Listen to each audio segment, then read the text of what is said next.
On the surface, it looked like a fun, lighthearted exhibition gone completely wrong. Carlos Alcaraz, the seven-time Grand Slam champion, paired up with the legendary Serena Williams for a feel-good, star-studded mixed doubles run at the 2026 US Open. And then, in front of a stunned, capacity Arthur Ashe crowd that had filed into the stadium expecting an electric highlight reel, they lost early. The easy, surface-level explanation is the exact one every headline reached for within minutes of match point. It was just doubles. It barely mattered. Serena hadn't played a competitive Grand Slam match in years. Double court chemistry takes time to build, move on.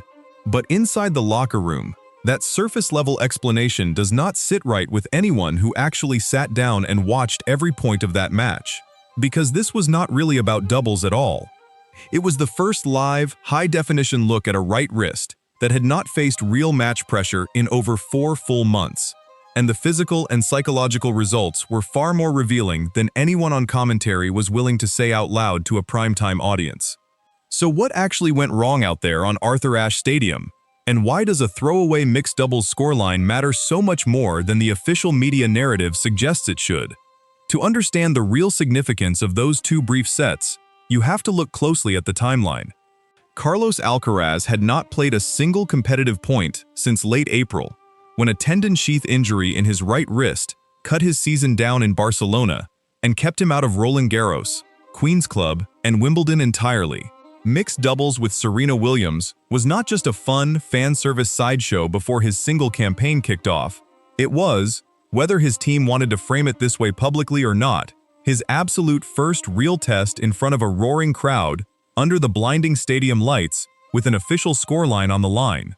And the structural cracks in his game showed almost immediately. Doubles is professional tennis in miniature, a high-speed game of razor-thin reaction times, sudden instincts at the net, sharper cross-court angles, and far less time to load into that signature, violent whipping forehand that made Alcaraz's game so unstoppable at his absolute peak. It is, in other words, precisely the kind of rapid-fire environment that punishes even the slightest micro-hesitation in a recovering joint long before a slower-paced singles baseline rally ever could. On TV, commentators politely referred to his ground strokes as still finding their timing and rhythm, but players watching back in the locker room used a completely different word to describe what they were seeing: tentative. Here is where the narrative becomes deeply uncomfortable for his camp. Because the official line from Alcaraz's coaching box has been remarkably consistent, smooth, and calm throughout his entire rehabilitation process. Everything is progressing on schedule. This appearance was strictly about rebuilding match feel. There is nothing deeper to read into it. But 4 months of enforced silence and rehab do not just cost an elite athlete their physical timing. It robs them of the split-second, subconscious confidence required to fully unleash on a shot without their brain double-checking the joint mid-swing. That micro-hesitation is invisible during relaxed practice sessions and pre-match press interviews. It is not invisible on a competitive court against tour-level talent, and it was certainly not invisible against opponents who had every tactical reason to relentlessly test his forehand and wing depth the moment they sensed a lack of commitment. Optimists will point out, with some fairness, that mixed doubles results have historically had zero correlation with singles success. Top singles players treat exhibition-adjacent events with a totally different mindset. Focus is fragmented, entertainment takes precedence over tactical discipline, and the novelty of the moment overshadows the drive to win at all costs.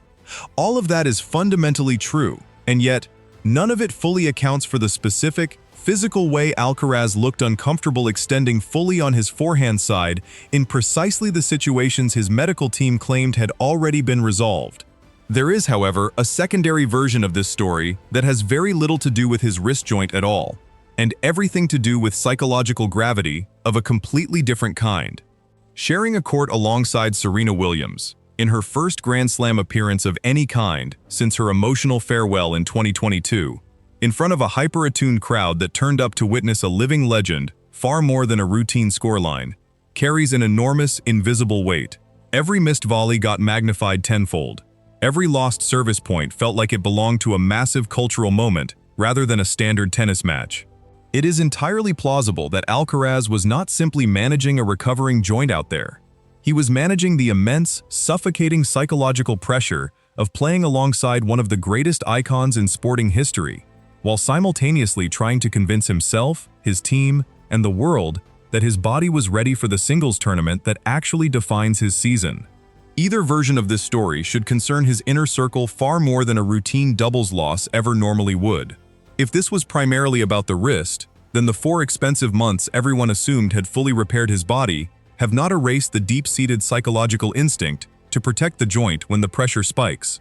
And singles tennis, played across brutal, grinding best-of-5-set marathons against opponents actively hunting for any physical vulnerability, will expose that protective instinct far more ruthlessly than a quick doubles match ever could. If, on the other hand, this was primarily about pressure, then Alcaraz walked into what should have been his softest possible entry point, a fun, low-stakes exhibition match with a global legend, and still could not fully relax his shoulders or trust his instincts. That is arguably the more alarming read of the two, because the atmosphere at Flushing Meadows only grows louder, colder, and heavier from this point forward. This is the hard truth nobody wants to state plainly in a flashy headline. The loss itself was never the actual point. The scoreline will be completely forgotten by the time his opening singles match gets underway. What will not be forgotten, inside his own team's film review session, is precisely which shots he hesitated to hit at maximum racket head speed, and which critical moments he chose to hit the safer, shorter, more cautious version of a ground stroke that used to be pure second nature. Every legendary athlete returning from a major layoff faces this exact same quiet, unforgiving audit. It does not come from the media, the fans, or the commentators in the booth. It comes from within. Somewhere in the quiet hours following that mixed doubles departure, Carlos Alcaraz and his team sat down and watched the exact same match footage the rest of the tennis world saw. And they know, far better than any outside analyst ever could, whether what they witnessed was simple rust that 4 days of intense target practice will polish away, or something much closer to a physical barrier that a brutal Grand Slam draw is about to test to its absolute limit. So here is the underlying question this loss actually forces us to ask, buried deep beneath every comfortable narrative calling it completely meaningless. Was this truly just a fun sideshow that will have zero bearing on the rest of 2 weeks? Or was it our very first honest data point, showing that Carlos Alcaraz's comeback is far more fragile than his team's promotional videos wanted us to believe? We are about to find out, and we are going to find out fast. There are no remaining exhibition stages to test the waters on, and no gentler environments left to hide behind. His first official Grand Slam singles match in over 4 long months is directly ahead, and this time, nobody will be calling it just doubles. Was this loss completely meaningless? Or was it the first real warning sign of a turbulent US Open run? Let me know what you saw when you watched his movement in the comments down below. If you enjoyed this honest, unfiltered breakdown, hit the subscribe button and turn on notifications. We are just getting started with our coverage of this US Open.